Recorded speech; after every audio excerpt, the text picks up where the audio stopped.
On behalf of the Professional Baseball Strength and Conditioning Coaches Society, I'd like to welcome you to the PBSCCS Podcast. I'm your host, Chris Messina.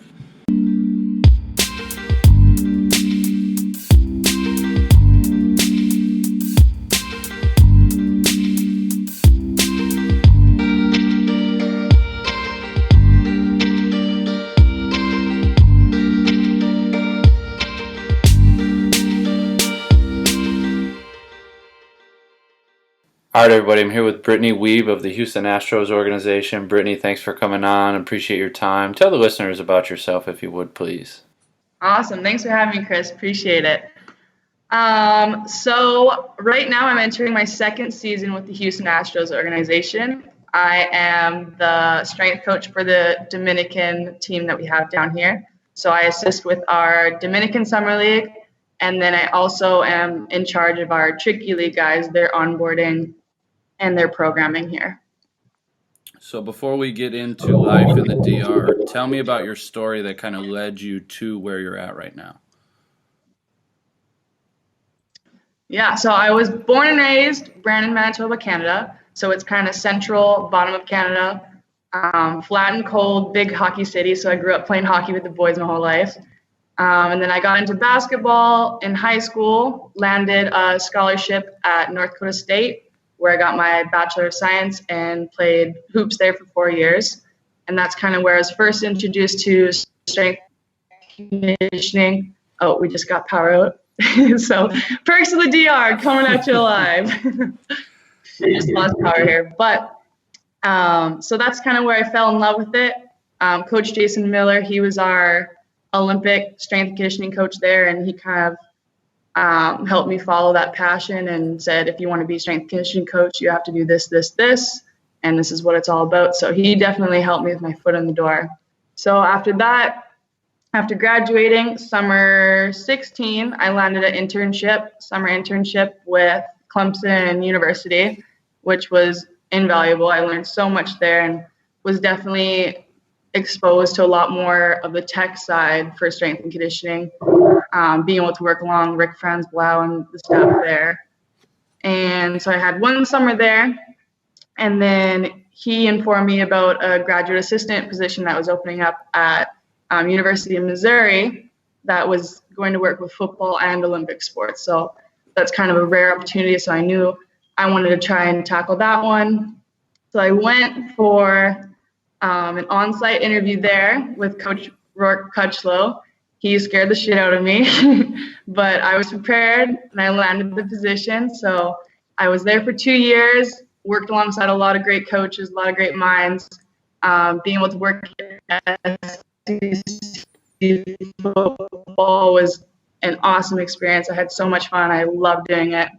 And then during my time there, Coach John Lawson, who was the hitting coach at the time, right before going back to the Astros, who's now the hitting coordinator at the Yankees and killing the game.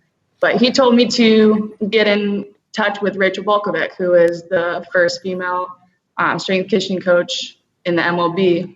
So he knew that I'd be able to relate with her, just both working in male-dominant sports. And so I gave her a call. She's a legend, so personal, everything. And she was the first to tell me about the position opening up down here in the DR, and was very black and white. She pretty much told me every reason why I shouldn't take it and all the challenges I was going to face, but that just made me want it even more. So I went through the interview gauntlet with the Astros. I had about 5 or 6 different interviews with just about everyone, different directors, mental performance, athletic trainers. So they're definitely thorough with the process and who they onboard. So I was very fortunate for them giving me a chance and for landing the position down here. And now I'm entering my second season. That's an awesome story. Who's your hockey team? Growing up in Canada, obviously hockey's huge. Who are you a fan of?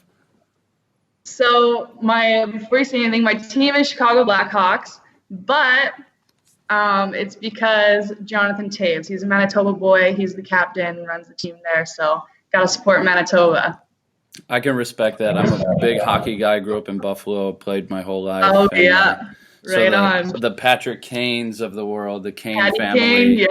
Yeah, running all over Buffalo. So I can respect it. I'm a Flyers fan, but Oh, Philly. I'll Okay. let the Blackhawks slide. So best professional baseball story that you have so far. You've been in the DR, so I'm sure you have some interesting stories. What's the best one that sticks out in your mind? There are honestly so many. Like, something new happens every day. There's definitely a lot of adversity down here. But, like, I can just remember one morning we come down here and a pipe burst from the bathroom above the weight room. So we have to just lay a trash can out to gather the water, lay some towels down, and boom, we work around it. We just one rack down, we got to work around it. Or there's another time when we're in the middle of the lift and the power goes out, so we're lifting in the dark, no AC, guys are grinding through. But my favorite one is, it was the end of the lift. I'm changing out the water jug, so I kind of have to move one of the pile boxes over a little bit. So on here, it was a tarantula. Right behind our pile box. I bolt out of the weight room, to say the least, and one of our pitchers just nonchalantly grabs a towel. I was just scared shitless, but it was just another day for them. It was crazy. Yeah, they're probably so used to seeing the tarantulas down there that it's whatever. Yeah, exactly. All right, so for the listeners that don't really know, kind of go into life in the DR a little bit for me. Maybe some of those challenges that you did face that maybe Rachel mentioned that you're not going to like about the job, and then some lessons that you've learned, and then maybe in the future, are you going to stay there, or are you going to try to come back to the States to coach? For sure. So first and foremost, the language barrier. So I came down here not really knowing a lick of Spanish at all, just dove straight into the deep end. I worked on my cues and coaching and what I'd have to say for sure, like on the job wise. I was prepared in that sense. But as far as being able to communicate with others, it was definitely a challenge right off the start. But definitely have come a long way since when I first started here. Another challenge, just the little things that you take for granted in the States or in Canada, just having hot water or water pressure in general. Those are things that are either hit or miss every day. And then just kind of having the freedom to be able to roam around and walk. You kind of just have to always be on edge here because it is the Dominican Republic. Food safety is definitely one thing around here. But yeah, just little things that you take for granted that you don't realize until you really come to somewhere like a country like this. But it's great. We're loving it. Yeah, it sounds like you're enjoying it, and I always see you on Instagram, and you just always look so happy to be there, and the guys look happy to be around you. So, I can tell the energy's good, so it seems like they're enjoying you being there. I can't brag about them enough. Like, they are the happiest, most like hardworking guys, and you honestly can't have a bad day because they'll either say something or they'll do something you can't help but crack up. Like, they are just the funniest. Like, I have endless stories about them. Yeah, I've been working on my Spanish, and so when I talk with the Latin guys here, I usually can understand what they're saying, and they're really like the funniest people you'll ever meet. You don't know because you don't know the language, but if you know the language, just the stuff they say is so funny. Yeah, and they're ruthless to each other too. Like, the jokes they play on each other, it just blows my mind. Yeah, that is actually very true. We have a guy here that just gets picked on by the other guys, and he's like the biggest, strongest guy in the group, but he just takes it because he knows like he's the youngest in the group, and that's just how it is. You just gotta eat it. Yeah, you gotta eat it. So, what lessons have you learned while you've been down there that you can say have made you a better coach? First off, probably less is more.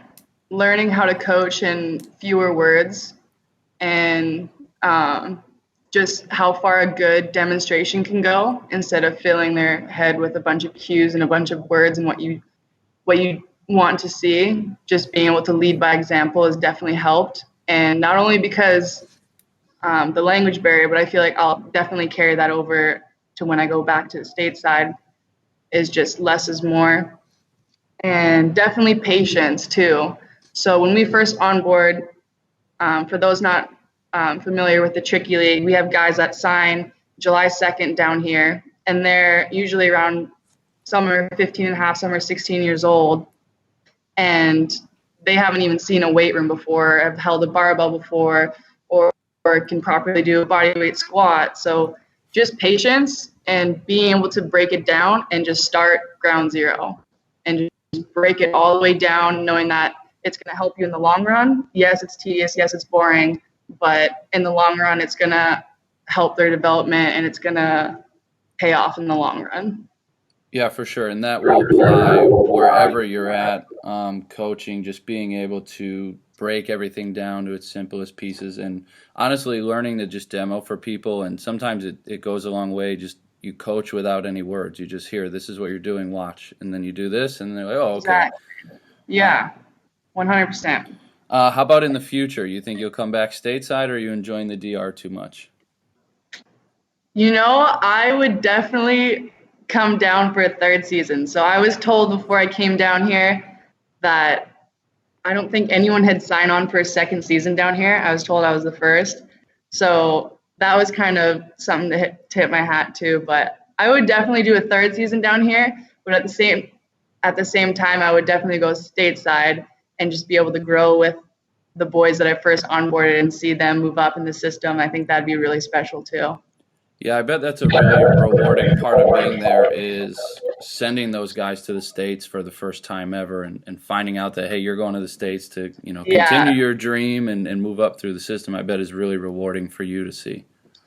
Exactly. It's a pretty special moment when they find out for the first time, because a lot of these guys haven't even left the country or have been on a plane or anything. So baseball alone, it's just a whole new experience for them. For sure. So what do you believe in within strength and conditioning that others think you are crazy for believing? I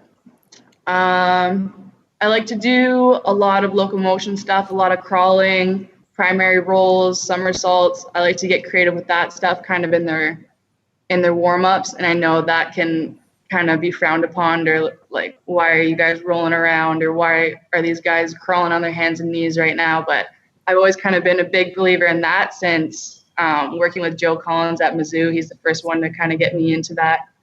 So just the muscle sequencing of that, and just being able to see their that not only do they have like a muscular problem a lot of the time, but a lot of the time it can be neurological as well. So just tackling that aspect of it. Yeah, I agree with that. I tend to do a lot of it in my warm-ups just to get my body firing and in motion and in sync, and just seeing where I feel disconnected before I actually get to the weights portion of my sessions. Exactly. And then it's always funny because the players kind of laugh at you, like, you want us to crawl, like this is so easy. And you're like, okay, let's see it. And you break it down and you show them how to do it properly. And they're like, oh my gosh, like my core is lit up right now. What's going on? This is way harder than I thought. And you're like, yeah.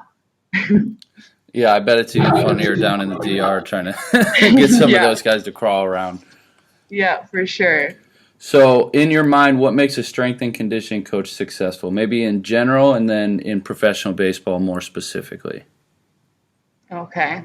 In general, love what you do. Be passionate to go to work every day. Be excited to get up in the morning. Just love what you do. If you don't love it, like, you're going to burn out, especially in this field, real quick. So love what you do. Base your coaching off of relationships. So I always like to think people first. So obviously the guys being Spanish down here, just showing that I cared and I want a relationship with them, doing little things like just asking how they are, going to watch them in the cage, going to watch them field balls, and just being around and showing like you're involved and you care about their progress and how they're doing. So being relationships first. And then another big point is being humble and always being hungry. So a quote that I like to think about is, the more you learn, the less you know. So I always kind of like to remember that.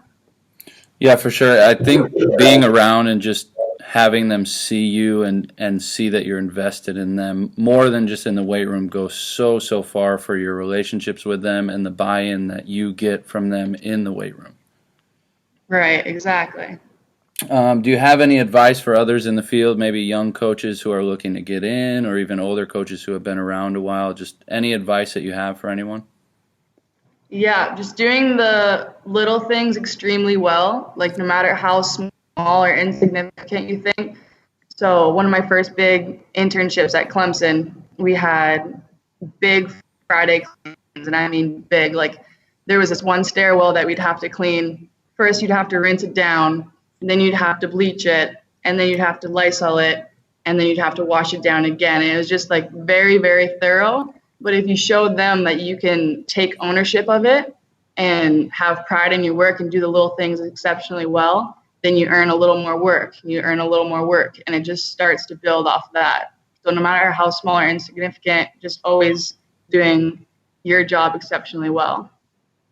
Right on. Yeah, I couldn't agree more. And internships are kind of where you find that out, like, hey, you got to do, the really shitty work, and then you get to earn the better work.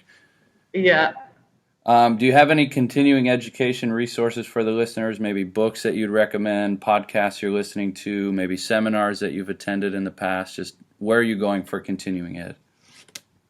For continuing ed, one of the favorite books that was mentioned to me by Coach Bird from Missouri was The Compound Effect. So it's just kind of based off the same thing, doing the little things exceptionally well, little by little. That one's by Darren Hardy. Right now I'm reading Stability, Sport, and Performance Movement by John Elphinston. So that one's just about movement efficiency, stability, symmetry, and sequencing within the body. So that I'm trying to tackle that one right now. Really enjoying it. And then podcast-wise, my go-to is Finding Mastery by Michael Gervais.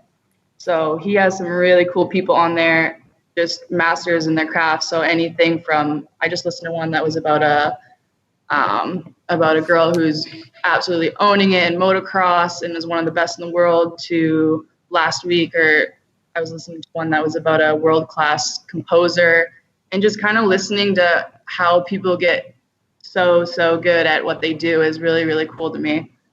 So that's my favorite. And then Pacey Performance is always a go-to podcast for me.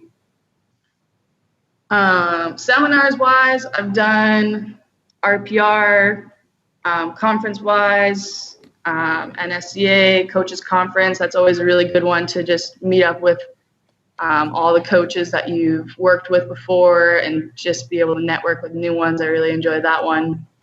And then a seminar that I'm hoping to do this off-season is the functional anatomy one, so the functional range conditioning, FRC. Just looking at mobility development there is really intrigued with, so hopefully do that one. Yeah, right on. It's a really, really good list, very thorough. The Finding Mastery one is really cool because of how diverse it is and how many different people you can listen to. Very, very cool. Yeah. All right, I want to do a lightning round. We've had pretty good connection, so I think we'll be okay. Do you have time for me for a lightning round?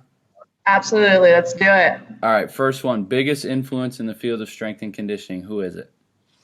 Oh, biggest. I got to give you three. I can't. We're going to go Coach Jason Miller, NDSU, Coach Rick Prenzblau, Clemson, and Coach Burt Kutchlow, Mizzou.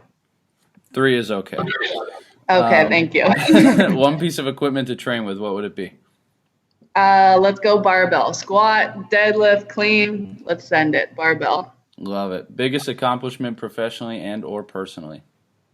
Professionally, landing my first job with a professional organization such as the Houston Astros, who are just killing the game. Great support here. I love them. Any career other than strength and conditioning? Surf coach. Really? Absolutely. I'm going to live in a little hut on the beach, coach people every morning, catch a wave, live the dream. All right, last one that I'll add in. Best place that you've traveled to? Oh, shoot. Anywhere in New Zealand. New Zealand was amazing. I saw your posts on Instagram, and I was super envious of just how beautiful it looked there. Yeah. So that would be, I'm going to throw that in, my personal accomplishment. I think it was close to 400-meter bungee jump in New Zealand, and that one was insane, but I was pretty proud of myself to be able to send it. Yeah, no thank you for me. Well, I appreciate you spending some time with me. If the listeners want to get in touch, where can we get more from you? Social media the best place, or is there a better spot to go? Yep, so I'm on Instagram at coach.bweebs, or I'm also on LinkedIn under my full name, Brittany Wiebe. Perfect. Well, I appreciate your time, Brittany, and we'll be catching up real soon. Enjoy the rest of the season down in the DR. Awesome. Thanks so much for having me on, Coach. I appreciate it. All right, everybody, that concludes this episode with Brittany. I hope you enjoyed this one. I know the connection and the audio were a bit difficult to follow with at times. She was in the DR when we were recording, and the Wi-Fi is not always great in the DR, so I'm sorry about it. Hopefully you were able to get through it. There was a lot of really good information that Brittany shared. 3 things that I took from her: learn to coach with less words, love what you do, and be humble and hungry. With that being said, I hope you enjoyed this episode, and we'll talk to you again on the next one.